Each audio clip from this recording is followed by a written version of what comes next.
Fala aí galera, começando mais um vídeo aqui no seu canal de Banjo 5 cordas e hoje estamos voltando com a série Lendas do Banjo. Nesse segundo episódio a gente vai falar de ninguém mais, ninguém menos do que J.D. Crowe.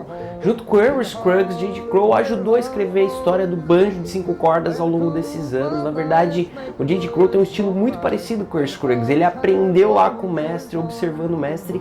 E essa história que eu vou contar aqui pra vocês hoje, curiosidades, um pouquinho mais sobre a vida e a obra de J.D. Crowe. I ran away to Charlottesville and worked in a sawmill too. E se você curte banjo de 5 cordas, não esquece aí de se inscrever nesse canal e tá acompanhando o primeiro episódio dessa série onde eu conto aí a história das lendas do banjo, né? O primeiro episódio falando de Earl Scruggs já tá disponível, eu vou deixar um cardzinho aqui em cima.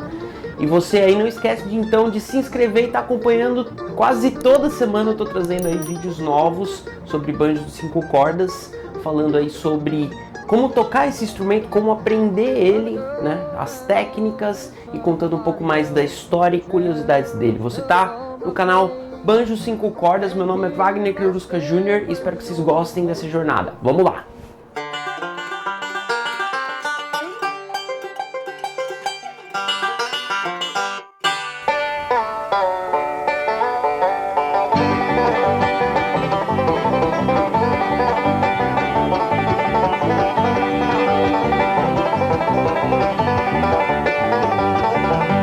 James D. Crowe nasceu em 1937 em Lexington, Kentucky. Ele começou tocando violão logo cedo, tendo um tio seu ensinado algumas coisas para ele naquela época. Os pais de J.D. Crowe gostavam muito de aos barn dances, né? Barn dance, ou também chamado de square dance, são que mais ou menos as quadrilhas brasileiras aqui que a gente faz na festa junina, né? Aquela dança em quadrilha, né? Aliás, square dance, square é de quadrado, quadrilha também é de quadrado, então você vê a semelhança aí nas culturas, né? Então desde cedo ele teve bastante contato com as músicas tradicionais desse tipo de dança, as músicas chamadas de fiddle tunes, né? São músicas tocadas no violino para você dançar.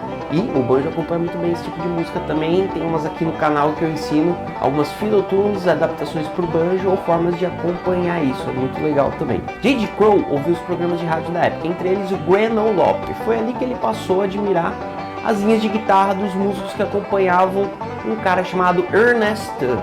Ele tentava aprender de ouvido as linhas para poder tocar no violão. Ironicamente, apesar de admirar as linhas de guitarra, J.D. Crowe nunca tocou guitarra, ele sempre tocou no violão e tentava reproduzir essas linhas no violão. Seu interesse pelo banjo e pelo bluegrass nasceu quando ele viu ao vivo Lester Flatt e Earl Scruggs.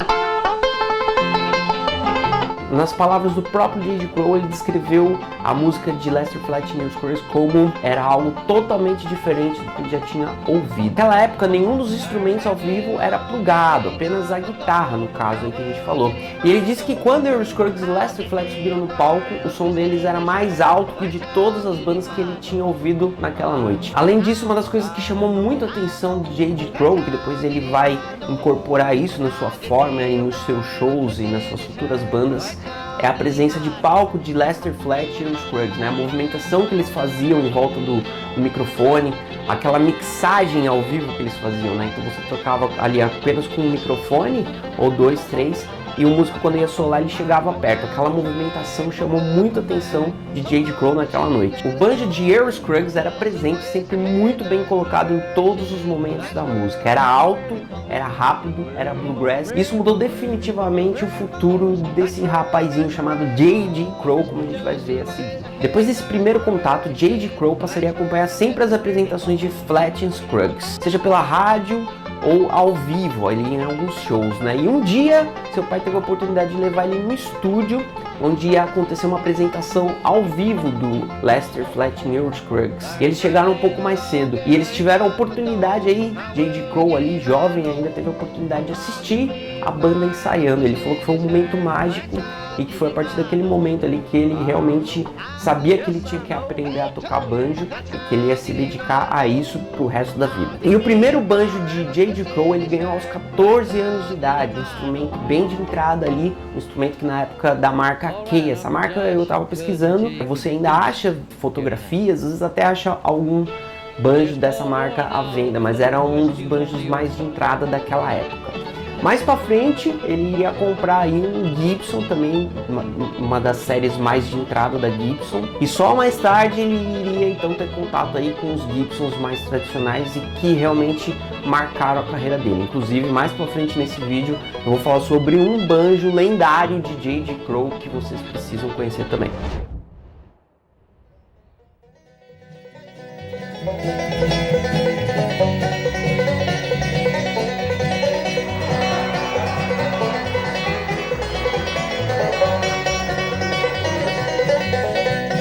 J.J. Crowe fez sua primeira apresentação ao vivo ainda adolescente, foi num show de talentos. Ele participou de um pequeno concurso, onde o prêmio principal era poder se apresentar ao vivo em um programa da rádio local. E J.J. Crowe ganhou esse concurso e foi convidado então a ir tocar nessa rádio. Quando ele chegou na rádio, ele conheceu um cara chamado Esco Hanks e sua banda, o Crazy Tennesseans, que eles já tocavam aí um estilo que não era exatamente bluegrass, mas era uma música mais country. E ele fez a apresentação dele junto com esses caras tocando banjo. Como muitos de vocês devem saber, naquela época os programas de rádio, eles não eram, na maioria não eram gravados, né? A maioria deles era ao vivo. E quando J.J. Crowe ganhou esse concurso e foi participar desse programa de rádio, coincidentemente, né, naquele mesmo dia, naquela mesma hora, estava passando ali de carro pela cidade e ouviu esse programa de rádio, ninguém mais, ninguém menos do que Jimmy Martin. Jimmy Martin é um grande artista de bluegrass aí de antigamente, né? Ele até se autodenomina o rei do bluegrass, né? Se Bill Monroe diz que é o pai do bluegrass, Jimmy Martin diz que é o rei do bluegrass. Inclusive, Jimmy Martin tocou com o Bill Monroe uma época, sendo o lead singer dele e participando da banda. Isso aconteceu mais ou menos um pouco depois do Jimmy Martin ter saído e deixado a banda do Monroe. Ele estava tentando formar sua própria banda e às vezes ele formava bandas ali para fazer uma turnê ou outra, ele juntava alguns músicos. Nem sempre eram os mesmos, então ele sempre estava ouvindo e buscando novos músicos para ele incorporar na banda dele. Naquele dia, J.J. Crowe tinha ganhado o concurso e estava lá se apresentando na rádio. Jimmy Martin estava passando ali e ouviu esse programa e ouviu J.J. Crowe tocando.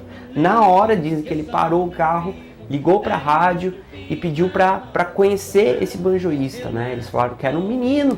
E aí ele foi até a rádio e falou com os pais, né? Na época, ele fez um convite para J.J. Crowe participar de uma turnê com ele em Ohio. Isso foi em 1954 e J.J. Crowe conta que os pais dele ficaram meio assustados porque J.J. Crowe ainda era um garoto, estava fazendo escola, estava estudando ainda, né? E eles não queriam que ele abandonasse a escola para ir tocar banjo, né?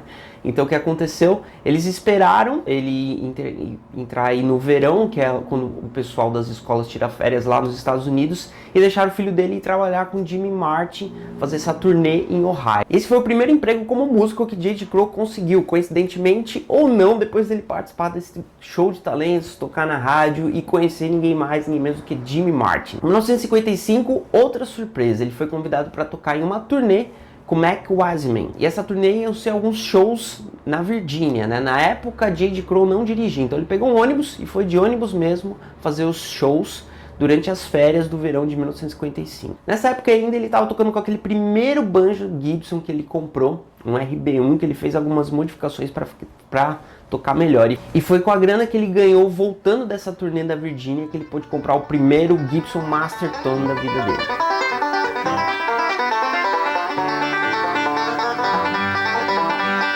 Durante esses anos todos tocando com Jimmy Martin, J.J. Crowe tentava bastante imitar a forma como Earl Scruggs tocava o banjo. Porém, a levada e o jeito como Jimmy Martin levava as músicas era bem diferente do que Lester Flatt e os Scruggs faziam. Mesmo eles tocando os mesmos instrumentos e fazendo o mesmo estilo de música, se você ouvir, você vai perceber que Jimmy Martin soa um pouquinho diferente de Lester Flatt e os Scruggs. E foi assim que J.G. Crowe começou a criar a sua própria linguagem em cima dessas músicas, né? Quando a gente ouve o J.G. Crowe tocar, a gente pode perceber que tem muito de Earl Scruggs na sua linguagem, mas ele achou seus próprios caminhos ao longo dos anos. Foi durante esse período com Jimmy Martin, inclusive, que ele passou a cantar e abrir vozes junto com os outros integrantes da banda. Naquela época, além dos shows, as bandas ganhavam muita visibilidade também participando de programas de rádio, como Graham Law. E Jimmy Martin ele foi convidado várias vezes a participar e ser ali a atração principal de vários desses programas, né? Às vezes, quando os artistas participavam desses programas, eles iam e participavam do programa toda semana, ou toda vez que acontecia o programa, eles participavam naquela gravação. E foi nisso que vários artistas até se mudavam para o local da rádio para ficar mais perto e ficar mais prático, né? E foi numa dessas mudanças e no acúmulo aí também, né? Você muito tempo na estrada, se mudando, isso se torna cansativo.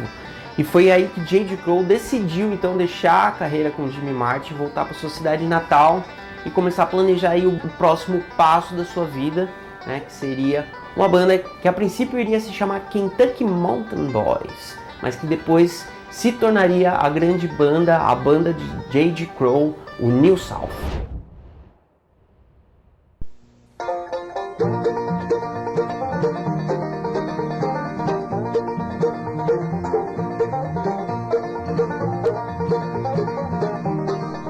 Desde que começou, o Kentucky Mountain Boys chegou a gravar algumas coisas. Na época eles conseguiram até um contrato de 1 ano com o Holiday Inn, onde eles tocavam 5 vezes por semana. E essa frequência de shows fez com que J.G. Crowe largasse o emprego. Ele tinha um emprego durante o dia, né, lá na cidade natal, e aí quando ele passou a fazer esses shows por semana, 5 shows por semana, ele largou esse emprego, estava aguentando mais também, para se dedicar só à música. E o Kentucky Mountain Boys é o embrião aí do que viria a ser o New South, né? Eles decidiram mudar o nome da banda em 1971, quando Tony Rice entrou para a banda. E nessa mudança de integrantes e tudo mais, J.G. Crowe diz que eles começaram a explorar e fazer um bluegrass mais experimental, e a gente pode ouvir isso nos discos, né?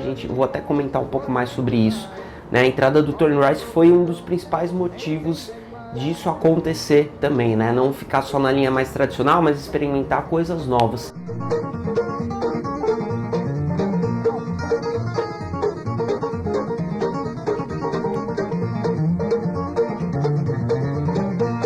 Eles sentiram que eles tinham que mudar o nome da banda, né?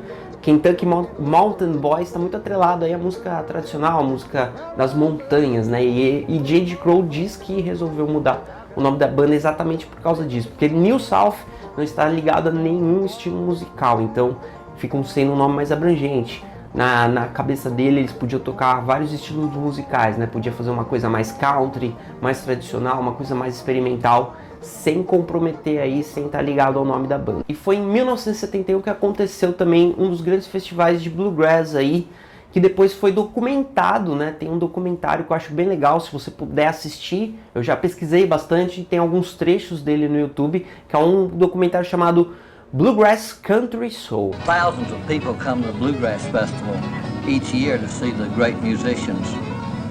They also come to hear and play with each other, because most of the people that attend the Bluegrass Festival pick or sing themselves.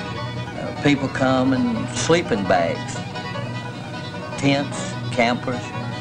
A lot of people sleep in a station wagon with a mattress inside of it. They drive from hundreds of miles. In fact, we've had people from foreign countries like Japan, Canada, a lot of Canadians. The short hairs pick with the long hairs. They get along good together because they got a common interest in the music.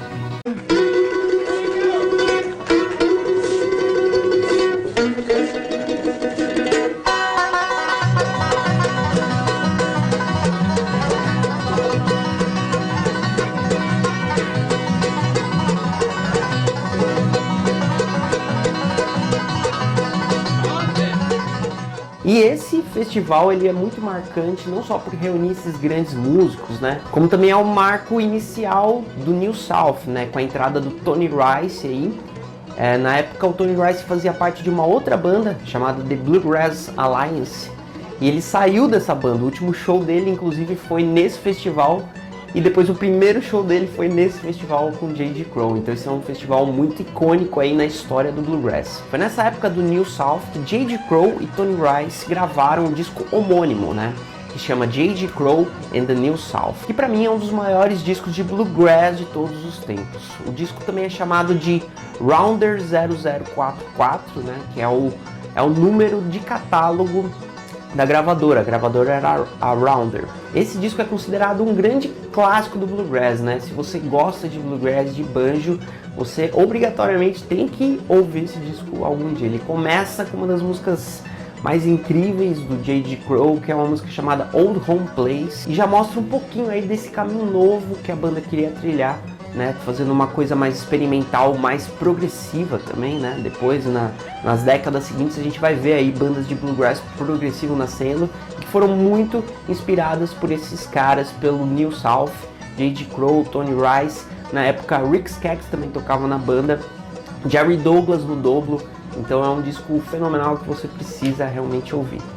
Ao longo de sua história, o New South teve diferentes formações, mas é importante lembrar que ele sempre foi, sempre será a banda de J.J. Crowe. Além disso, a banda sempre foi o lugar onde J.J. Crowe pôde abertamente trabalhar suas diferentes ideias de músicas. Se você olhar para a carreira da banda ao longo de todos esses anos, vai perceber como musicalmente, esteticamente, o som vai mudando, né? Tem discos que são mais bluegrass, tem discos mais experimentais, discos que são mais country, com bateria até, por exemplo, outros mais voltados para uma formação mais tradicional. A banda foi também uma alavanca para grandes nomes da música que depois seguiram sua própria carreira, nomes como Keith Whitley, Rick Skaggs, Tony Rice, Jerry Douglas e o Doyle Lawson. Em 1977, já com uma outra formação do New South, eles gravaram um programa de TV. E é muito legal porque esse show gravado nesse programa de TV, você vê a banda tocando com bateria, com guitar steel. Então esse é um show muito icônico e que a gente tem o privilégio de poder assistir, que está disponível aí no YouTube. Depois eu vou deixar aqui embaixo, inclusive, várias referências aí que eu usei para fazer esse vídeo, né? E também os vídeos que eu tô passando aí, uns trechinhos, que são gravações que você tem aqui no YouTube para você poder assistir um pouquinho mais de J.J. Crowe tocando com o New South e suas outras bandas. No começo da década de 80, J.J. Crowe pôde participar de um outro grande projeto, na verdade um projeto de Tony Rice. Esse projeto ele não nasceu com a intenção de ser uma banda, mas ele acabou se tornando depois uma banda. Esse projeto se chama The Bluegrass Album.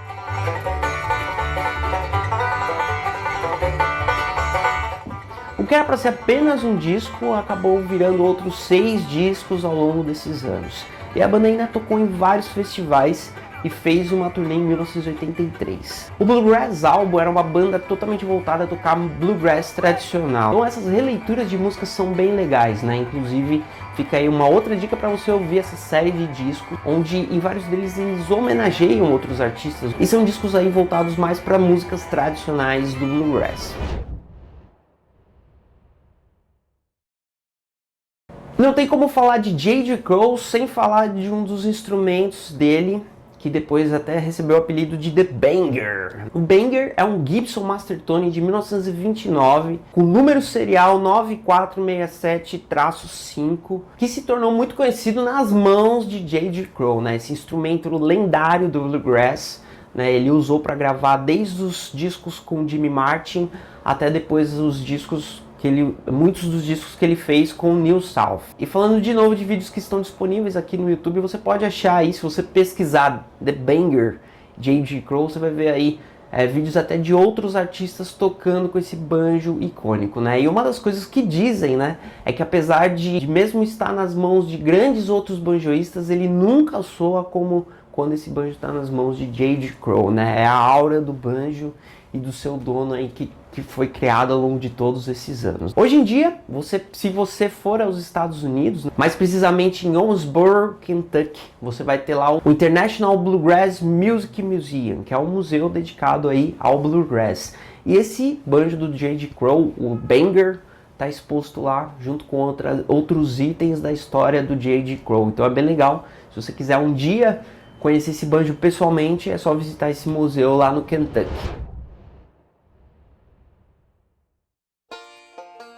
Em 1986, J.D. Crowe lançou aí um outro disco muito legal, dessa vez com participação do Sam Bush, Jerry Douglas de novo. É um disco chamado Straight Ahead. Esse disco é bem legal, tem muitas coisas mais experimentais, é outra indicação que eu faço aí. Um pouco depois dele lançar esse disco, mais precisamente em 1986, J.D. Crowe resolveu dar um tempo em sua carreira. Ele estava um pouco cansado e resolveu sair totalmente do universo do music business. E além de sair desse universo, ele até procurou um emprego, né, digamos assim, um emprego sem ser de músico, né? Ele foi trabalhar com os Correios e ele durante um tempo ainda trabalhou e só tocando banjo nas horas vagas. Esse ato durou até 1994, quando ele voltou com o New South, uma nova formação, e lançou um disco chamado Flashback. E ele conta aí que a história desse disco é que a nova formação, né, e aí, com as energias renovadas e tudo mais, a banda estava ali naquele momento se parecendo muito com a banda que ele teve lá atrás, os primeiros anos do New South. Por isso que esse disco se chama Flashback. De lá pra cá, J.D. Crowe fez diversas participações com grandes nomes, tocou em diversos festivais nos anos 90 e 2000, gravou mais 2 discos, um em 99 e outro em 2006, fez workshops em diversas cidades, diversos lugares, participou de várias entrevistas que muitas delas estão disponíveis aqui no YouTube. Outra coisa, J.D. Crowe era muito conhecido, assim como Earl Scruggs, pelo seu banjo backup. J.D. Crowe!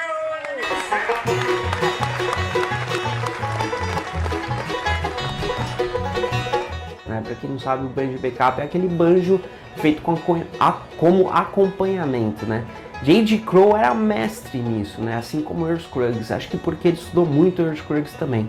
E mais pra frente eu vou fazer aí um vídeo, assim como eu fiz um vídeo ensinando uma música do Earl Scruggs, desde o backup até o solo e tudo mais. Eu vou fazer isso com Old Home Place, né? A gente vai estudar aí em detalhes como é feito o backup dessa música pra gente pegar umas ideias e entender.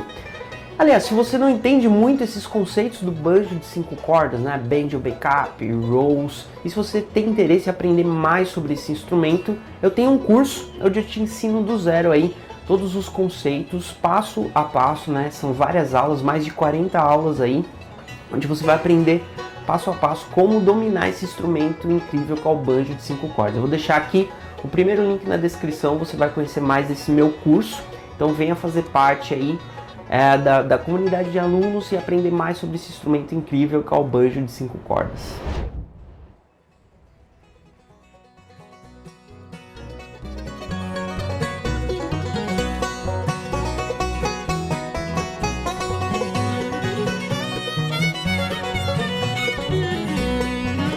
J.D. Crowe infelizmente nos deixou recentemente, né? Foi uma véspera de Natal, dia 24 de dezembro de 2021, faz pouco tempo aí. E ele morreu com 84 anos. Ao lado de Earl Scruggs, J.D. Crowe aí se tornou também uma das grandes lendas do banjo de 5 cordas, esse instrumento. Vale a pena muito ser lembrado e da gente conhecer mais a carreira e a história dele. É isso aí, galera, mais um vídeo aqui no seu canal de banjo 5 cordas. Espero que vocês tenham gostado. Não deixa de assistir o primeiro episódio e de estar acompanhando aí que vem muito mais episódios aí, muito mais lendas do banjo nos próximos capítulos aí dessa série que tá bem legal, tem sido muito divertido mesmo fazer essa pesquisa historicamente muito completa, cheia de coisas, curiosidades, eu acho muito legal. Se você não me acompanha lá no Instagram, várias dessas curiosidades eu tenho contado lá também, então já me acompanha lá no Instagram também. E se você puder, ajude a gente aqui apoiando o canal. De qualquer forma que você puder colaborar, vai ajudar bastante a gente. Você pode se tornar um aluno do curso, ou você pode assinar aí o Apoia-se ou Patreon, ou você pode fazer um Pix direto aqui, eu deixo aqui embaixo na descrição também, formas de você estar ajudando a gente para continuar produzindo esse conteúdo de qualidade sobre o banjo para vocês. É isso aí, galera, a gente se vê no próximo vídeo. Valeu, até mais! Mississippi River